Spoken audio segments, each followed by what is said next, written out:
Hi there, we got there in the end. Hi there, welcome to Boxing Deep Dive. I'm Lyndon Hosking, and great to have you along for another episode of Dream Fights.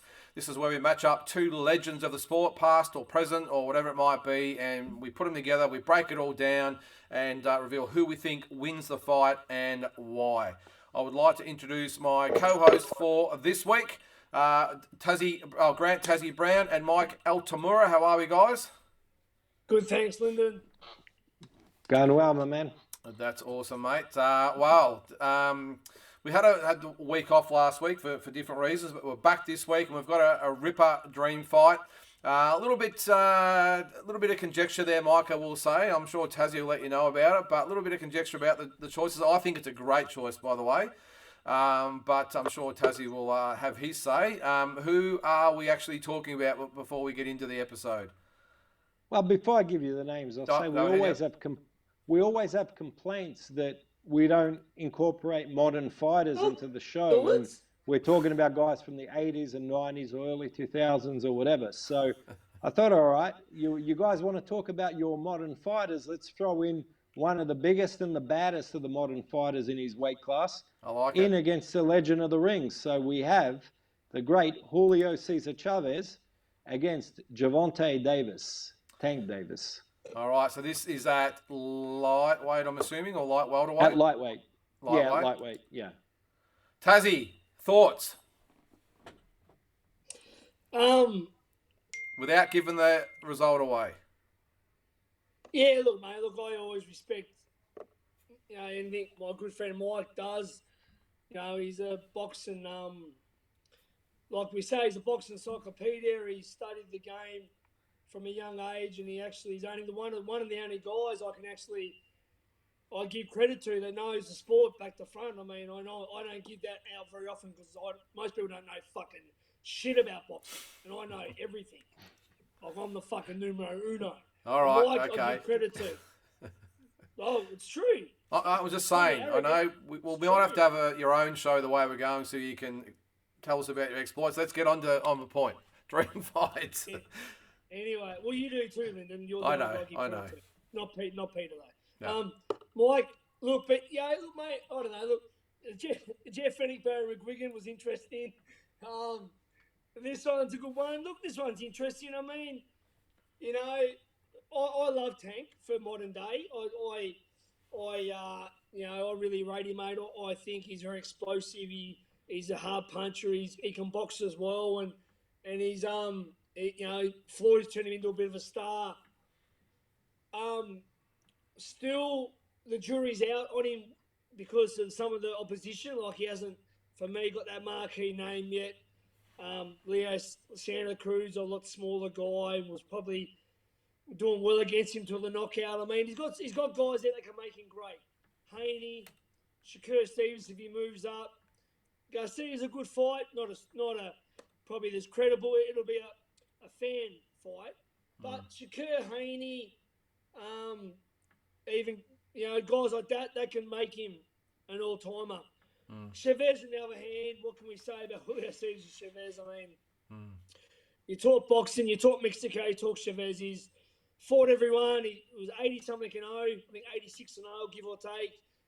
He won numerous world divisions. He fought them all, and just a great all-round legend. So look, you've got literally the past versus the present. So it's a very good argument. It's a good debate. I think Chavez is almost our most popular dream fight we've had. I think this is about his fourth or fifth fight we've had, which is obviously a sign of how great a fighter he was. Mike, before we get a little bit more into this, let's go to the poll from the last dream fight that we did, and that was Oscar De La Hoya and Saul Canelo Alvarez. Before I show the poll, guys, any tips there, Tassie? What would you be thinking as far as percentages go? This one's for again? De La Hoya and Alvarez. Look,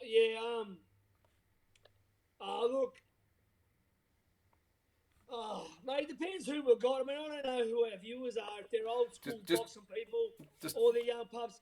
Yeah. They're probably going to say Canelo, mate. Probably.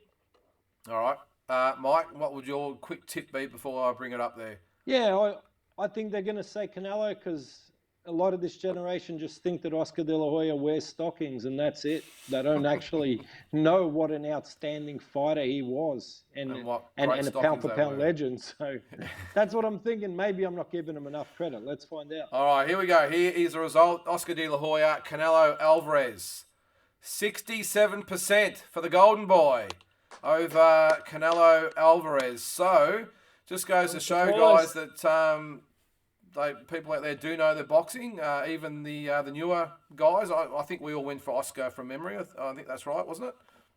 All right. Apology to for that 30. Yeah, we did. Yeah. Sorry, for Mike. that 33%. Please stay subscribed to this show so that we can educate you over the next 6 months how to assess a boxing match. Apology to our viewers. Thank you, guys. So, Tassie, 33% don't know shit about boxing. Is that right? All right, guys. Well, let's get into this week's one. Look, Mike, actually, we'll get on to Chavez's record first before I let you discuss about the stream fight and why you chose it. But you can see there the great Julio Cesar Chavez, 107 wins, 6 losses, 2 draws, 85 KOs. You can see there the 5 world titles. If he fought these days with the WBO and all, he'd probably add another 3 or 4 to that, I'd probably think. But you can see the biggest wins there. The second round knockout of Mayweather, obviously beat him again down the track. Rocky Lockridge, Edmund Rosario, which is, I think, his career best performance, if you ask me, was the 11th round stoppage of Rosario. Over Jose Luis Ramirez, obviously that classic fight over Meldrick Taylor. Hector Camacho, Greg Haugen, the draw with Pernell Whitaker. I'll put Tony Lopez in next. I think he was a very underrated champion as well. Made a lot of defences and was a great fighter back in the day. So Mike, this fight, tell us a little bit about what apart from keeping the modern day fans happy with a modern day fighter, any other reasons why you've decided to pair these two up against each other? I just think stylistically it's made to be an explosive fight. Chavez was never one to back down or give ground, and Tank obviously is called Tank for a reason, but for now we'll focus on Chavez's side of the fence. I don't think that Tank has ever seen anything like Chavez, just in terms of look how precise that body punching is. And although Chavez is renowned as a body puncher, he had a beautiful counter right hand. He was really adept at catching guys on one side of the body and landing from the same side of the body, if that makes sense. So he could catch with his left hand and then counter the guy with a hook straight after catching the punch, which most fighters, even elite fighters, will catch one hand and counter with the other. Chavez could catch and counter on the same side. There's just a lot of little tricks that he knew how to break down what people would view as more athletically gifted or talented fighters, and fairly resolve.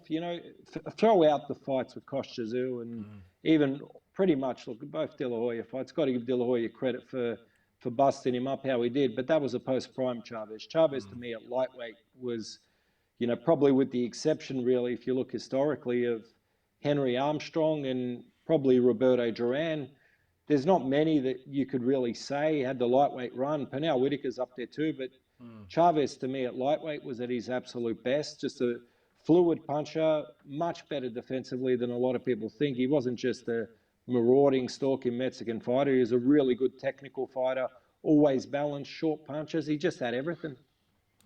Yeah, well, that's what I was just going to say to you, Tassie. I mean, like most Mexican fighters are sort of renowned for that, just never say die attitude, come forward, rip, hook, uppercut, whatever it might be, and just keep coming. Chavez was just one of those fighters. While he did do that, he was so precise and technical. He was pretty much a sharpshooter, wasn't he? An aggressive sharpshooter. Mate, yeah, and look, like Mike said, mate, he did have a very underrated defense. He moved his head well. He wasn't easy to hit at all. He was very good, aggressive defense. He had a jab, good body punches. Menacing right hand, the pressure he applied, mate, just everything. And like Mike said, like super featherweight, lightweight Chavez, he's in a conversation with anyone all time. Yeah. So super featherweight, you can pick out any legend in that weight division, and Chavez is there with him. Lightweight, like Mike said, Armstrong, Chavez, Whitaker. I wouldn't go on anymore. I'd keep it probably them three. Chavez is in the argument. He's in the argument with them. You know, junior waterweight, he has some good wins. Like, I don't want to talk De La Hoya Costa, like Mike said. It was past prime. And, I mean, look, you know, he was just an amazing, you know, fighter, so consistent. And he beat good guys, Camacho and, you know, guys like that, Haugen. And, you know, like you said, well, the bloke you mentioned, Lyndon, he's probably one of his best performances. Oh, Edwin Rosario, Yeah, Rosario. Destroyed Roger Mayweather twice, you know what I mean? Like, things like that, mate. I mean, Roger used to beat everyone. I mean, you know, yeah, look, you know, he's in my top 10 pound for pound of all time. Mine too. I think he's in a lot of people's pound for pound 10 of all time. How do you say, what's his nickname? How do you pronounce it? What is it, Mike? Chavez. I thought he was a JC superstar. That's what I remember him as. Well, El Gran Campeón is one of them as well. El Gran Campeón, he's one of my favourites coming up in the 90s, mate. I love Chavez. Yeah, he was. And Mike, you know, he's just one of those fighters where he just made so many fights look so easy. And what I admire about him was that he fought the best at the peak, and he wasn't scared to double up for fights with him. It was not. I know that they all think about legacy and that sort of stuff, but for him, what didn't seem to be sort of front and centre with him, because he fought the Meldrick Taylors and Camachos and Whitakers and De La Hoyas and you name it. He fought them all at the peak. And that's something you don't sort of see in this day and age, is it? Hey, he was a real throwback warrior. And, you know, some fights maybe the timing didn't work because of a little bit of promotional politics, but it never was because of his personal choices. You know, he was, even though it was stopped early because of the cuts with De La Hoya, he had to know going back in the Lions then and fighting a fresh, young, hungry lion like that, what he was signing himself up for, but didn't bother him. And, you know, I know that in his victories, there were a lot of fights that he just took as tune-up fights or stay busy, which, you know, guys like him, it was better to keep him active and keep him out of trouble than to only fight 2 or 3 times a year like current fighters. But he beat so many quality fighters, and there's so many fighters he beat down that nobody will ever know what they were going to accomplish, because they probably weren't the same after, you know, the body assault and the breakdown that they were subjected to against Chavez. Like, to me, he's just a guy, you watch him, and if you've got a young student of the sport, you can tell him to watch and analyze and look at the subtle things he does. Like the art of infighting, when I think of how to infight, really historically, the two guys I think of are Chavez and I think of really Roberto Duran, and that's it. Yeah. Perfect analysation, Mike. Yep. 100%. All right, let's get on to his opponent. And apologies, I've got a double up there on his record there that I didn't mean to do. That's the last one there. But you can see there he's won the 4 world titles. The super featherweight title 17 in 2017, WBA super featherweight, WBA lightweight, WBA super lightweight. And you can see there these biggest wins there. Apologies again, as I said, for the Isaac Cruz double up at the end. That should be Rolly Romero that he won by 6-round KO in his last fight. He's probably his most impressive fight. But what do you think, Tazzy, as far as this goes? I know it's probably easy to just disregard Davis because of obviously the record of Chavez, but this guy, regardless, is probably relative inexperience, can pretty much put him together with the best of them. Yeah, I mean, look, you know, let's just talk about him for now. I mean, look, you know, I recognised him 12 fights in. I mean, before Mayweather had him, I was thinking, I liked his speed, I liked his, you know, his amateur pedigree. Him and a young kid in his gym under the same trainer, Calvin Ford, called Truck. He's Tank, and then there's Truck, who's an up-and-comer as well. Very quick, you know, typical African-American fighter, got that fast twitch movement. Southpaw, big puncher. Just, you know, all of it. So I was a fan of Tank before any of these other people knew Tank. I was watching him coming up, mate. My mouse is cactus there, sorry. Keep going. What's that? I just said my mouse just decided to have a mind of its own there. Sorry, Mike, I put you on the big screen there. Keep going. So I was a fan of Tank early days, mate, and I think You know, he is one of the box office fighters for a reason. I'm happy that he's still with Floyd, and I would like to see him, you know, fight the very best out there, not just sort of fight to make money or fight in-house. I like to see him challenge Haney. They've sparred. They know each other. One day, Shakur Stevenson's already mentioned he likes to fight him. Ryan Garcia fight, that's big for boxing, so that should happen. I like to see Tank fight all these guys, and he can beat all these guys as well. I think Shakur's the pick of the bunch out of that crew. But Tank's there, mate. Yeah, so. So, Mike, again, without giving your tip away just yet, what sort of made you think that, I know we sort of talked about at the start, that this guy would actually be a match for Julio Cesar Chavez? What I look at with Tank is this. Yeah, his resume's thin historically, but what fight can you tell me with absolute certainty that he was hurt or even buzzed in? There's none. There's not one fight in his career that you can look at any exchange and say he was hurt, he was buzzed. Has he been out hustled in some rounds? Absolutely. Has he been outworked in some fights at stages? Absolutely. But he hasn't been hurt, you know, like, or buzzed. He's been out hustled at times, but he hasn't been hurt. We haven't seen him, you know, knocked down, really hurt in fights or anything. And he's prepared to take chances. He's an awkward left-hander, throws heavy with both shots, throws hard to the body. He's prepared to take chances to get knocked out, to get in range. Like, I remember I was ringside when he fought Jesus Cuellar, and a couple of days later I had a meeting with Carl Moretti at Top Rank. And of course, Top Rank were pushing Vasyl Lomachenko to the high heavens at that time. And he asked me my perspective on Tank's fight, and I said to him, I go, you and most of boxing is going to think I'm absolutely insane, but I'm telling you, if they ever fight, Tank will knock out Lomachenko. I go 100% in my head. Just, there's very few fighters I've watched at any weight class that you can hear their punches from ringside the way you can hear this guy's punches. And when you watch him on TV, you see one or two cuffing shots and you see the demeanor of the opponents start to change. So why I like him in this fight is not saying his chin's been proven against the best. I think we're still got to see that against, you know, say Garcia definitely would test it, I would think, early.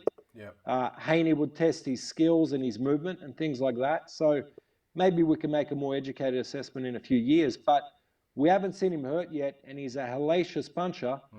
And he's a hellacious punching southpaw who's going to come to apply pressure. So how does that marry up with Chavez's style? That's what makes it interesting to me, is that it's going to bring something a little bit different to what Chavez had to unlock as well in his career. Yeah, no, for sure. Well, that's Gervonta Davis. So, yeah, like you said, it's probably a little bit early to assess him completely at this stage, but still, I think it'd be a great fight even at this early stage of his career. Well, while we're still on you, Mike, it was your fight tonight, so we're gonna let you go first. Who wins and why? Like I said, this pick could adjust in terms of if historical context gives us some other intel on Davis's chin or Davis's defense or things of that nature. But, you know, I think you'd have to be exceptionally brave at this weight to pick. You know, I mentioned three guys earlier. I think you'd have to be exceptionally brave outside of those three, and, you know, maybe a few others just on a stylistic matchup. You'd have to be exceptionally brave to pick against Chavez with anyone historically, you know, other than those guys mentioned. So I think there's undoubtedly Chavez is a winner, but I don't think he stops Davis. I think that his punching accuracy will be the difference. I think Davis has got the grit and toughness to survive. He might have some moments where he catches Chavez clean, but Chavez in his prime, his chin was Gibraltar too. So I think Chavez can wear the shots well, and I just think that just a bit tidier defensively and a little bit more polished with how he pieced his punches together. His work rate was exceptional, whereas Tank can show at moments he can be a little bit out-hustled. So I think probably Chavez 9-3, 10-2, but it's definitely a different challenge, and it's an interesting fight to weigh up. Yeah, no, it certainly is, mate. That's for sure. So that was by unanimous decision for you. Tassie, let's go to you, mate. Who wins and why? Yeah, look, I mean, like Mike said, we've got to see more of Davis in the future. I don't think he will ever be in the Chavez conversation, but he's got a lot more opportunities to be known as an all-time great down the track. But yeah, look, Roger Mayweather was a huge puncher, and the Black Mamba and Chavez just walked through him and ate him twice. Rosario, all them guys are big punchers.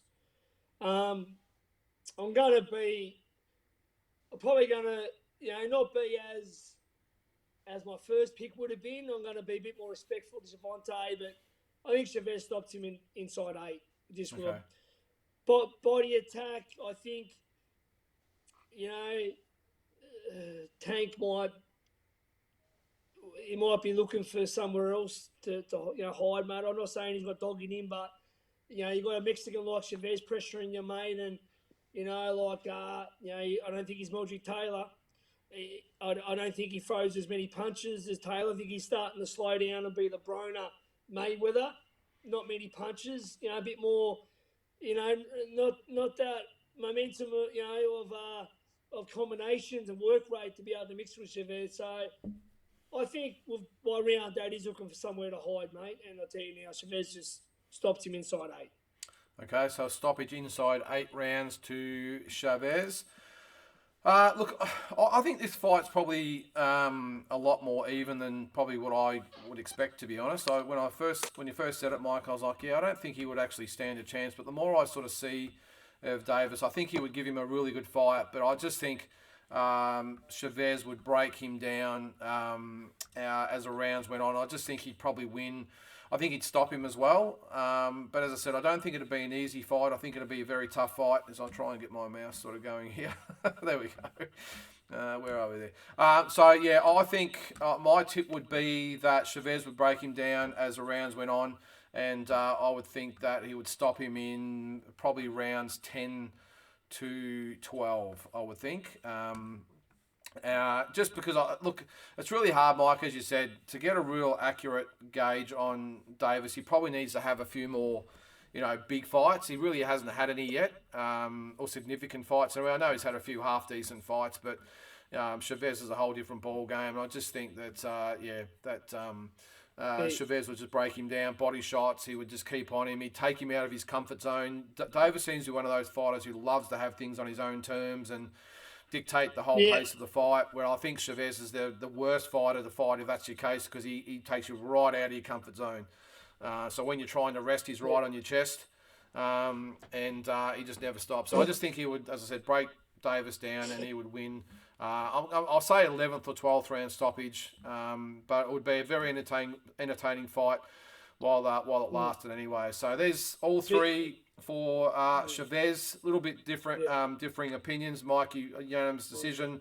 I think, what did you say, Tazzy? You were about the 8th round. I was the 11th round. So, but yeah, as I said, I think it would be a lot more entertaining. A lot more even than what a lot of people would think. So, I think, Taylor's not.